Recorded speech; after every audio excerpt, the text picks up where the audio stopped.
قرآن حکیم میں اللہ تبارک و تعالیٰ نے انبیاء کے حوالے سے بھی عقیدہ کلیئر کیا ہوا ہے.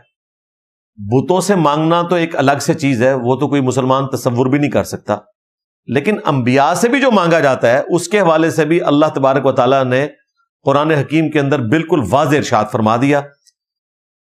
انبیاء کرام میں اولو العزم 5 پیغمبر ہیں: محمد رسول اللہ صلی اللہ علیہ وآلہ وسلم، ابراہیم خلیل اللہ، موسیٰ کلیم اللہ، عیسیٰ روح اللہ، اور نوح نجی اللہ، جو سورۃ الاحزاب میں اور سورہ الشورى کے اندر 5 اولو العزم پیغمبر آئے. ان میں سے عیسیٰ ابن مریم جو غیر معمولی پرسنالٹی ہیں، جن کی پیدائش معجزہ اور جنہیں معجزات دیے گئے وہ بھی کسی اور پیغمبر کو نہیں دیے گئے. مردوں کو زندہ کر دینا اللہ کے اذن سے، مٹی کی مورت میں پھونک مارنا اور اس کا پرندہ ہو جانا اللہ کے اذن سے، پھر ان کا دنیا سے اٹھایا جانا معجزہ، اور قرب قیامت میں دوبارہ اس زمین پر آنا معجزہ. ان سے زیادہ مرتبہ کسی کا نہیں اس پلانٹ ارتھ کے اوپر، سوائے جو میں نے 5 انبیاء بتا دیے وہ ایک الگ، ادروائز یہ 5 ٹاپ کے انبیاء باقی تمام انبیاء سے افضل ہیں. پھر ان کی جو والدہ ہیں عیسیٰ ابن مریم کی، سیدہ مریم، ان سے افضل کوئی ولی نہیں ہو سکتا، ایک پیغمبر کی ماں ہے. دونوں کے بارے میں اللہ تعالیٰ عقیدہ بیان کر رہے ہیں. سورۃ المائدہ کی آیت نمبر 75 اور 76: مل مسیح ابن مریم الا رسول، مسیح ابن مریم تو نہیں تھے مگر ایک رسول ہی، قد خلت من قبلہ الرسل، اور بے شک ان سے پہلے بھی رسول گزرے ہیں، وامہ صدیقہ، اور ان کی ماں ایک سچی عورت تھی. عیسیٰ ابن مریم اولو العزم پیغمبروں میں سے، اور ان کی ماں اولیاء کی سردار. کانا یاکلان الطعام، دونوں کھانا کھایا کرتے تھے. اللہ اکبر. یہ وہ چیز ہے جو ایک پڑھے لکھے کو بھی سمجھ آئے گی، ایک ان پڑھ کو بھی، کہ جو کھانے کا محتاج ہو وہ معبود کیسے ہو سکتا ہے، مشکل کشا کیسے ہو سکتا ہے. انظر کیف نبین لہم الآیات، دیکھو تو صحیح اے محبوب صلی اللہ علیہ وآلہ وسلم، ہم کس طرح اپنی آیات کھول کھول کر بیان کرتے ہیں. ثم انظر انا یؤفکون، اور پھر ان کی طرف بھی دیکھو کہ کیسے الٹے پھرے جاتے ہیں. کون؟ کرسچنز.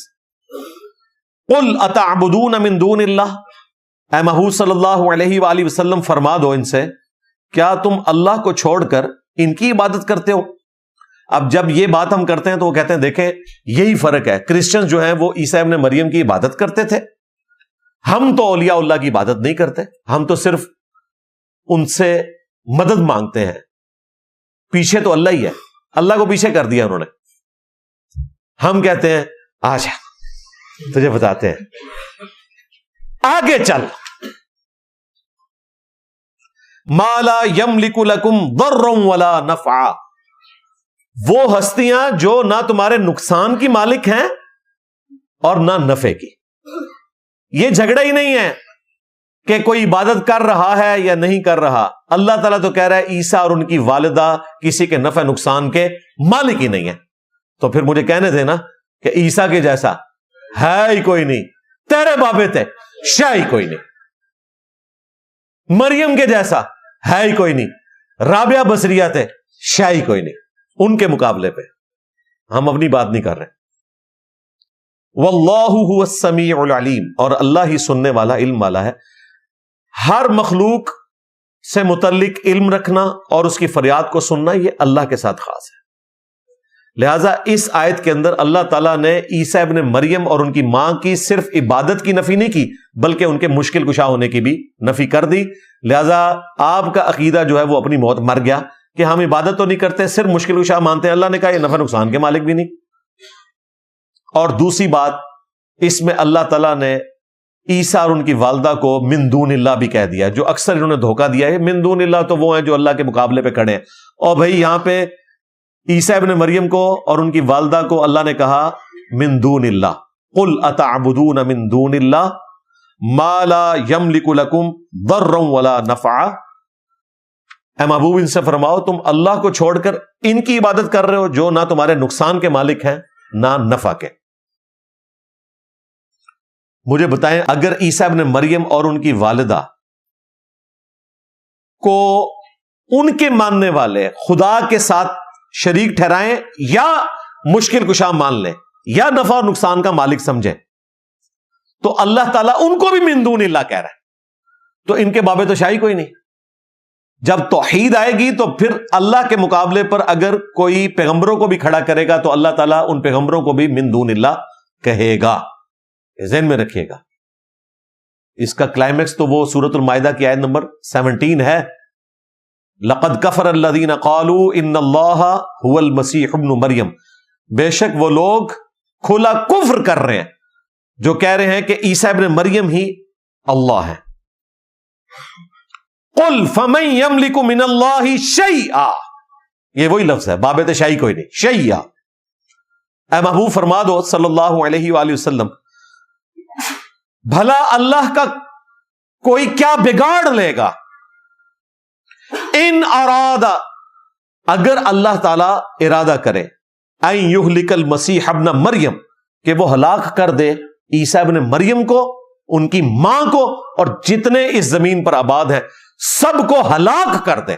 یعنی موت کا لفظ بھی نہیں آیا, ہلاک. یہ کرسچنز پہ غصہ نکل رہا ہے لیکن تختہ مشق کون بن رہا ہے؟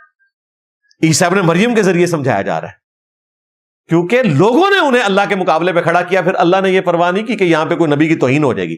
اللہ نے کہا کہ اگر اللہ ارادہ کرے عیسیٰ کو, ان کی ماں کو, جتنے زمین میں یعنی سارے بابے سارے بزرگ ان کو ہلاک کر دے, اللہ کا کوئی کیا بگاڑ لے گا. یعنی زندگی اور موت اس کے اختیار میں ہے. یہ سب کے سب مخلوقات ہیں. اس سے یہ پتا چلا کہ بعض اوقات بات سمجھانے کے لیے اس لیول پہ اترنا پڑتا ہے. اب عیسیٰ ابن مریم کے لیے اتنے سخت الفاظ اللہ تعالیٰ نے استعمال اس لیے کیے کہ کسی کے دماغ میں وام بھی ہے نا تو وہ نکل جائے. کہتے ہیں جی انجینئر صاحب اپنی طرف سے جملے بول دیتے ہیں کہ کوئی بابا اپنا پیشاب بھی نہیں روک سکتا. اور بھائی قرآن و سنت کی تعلیمات کا خلاصہ یہ ہے کہ کوئی انسان اپنے کسی نفع و نقصان کا مالک نہیں ہے.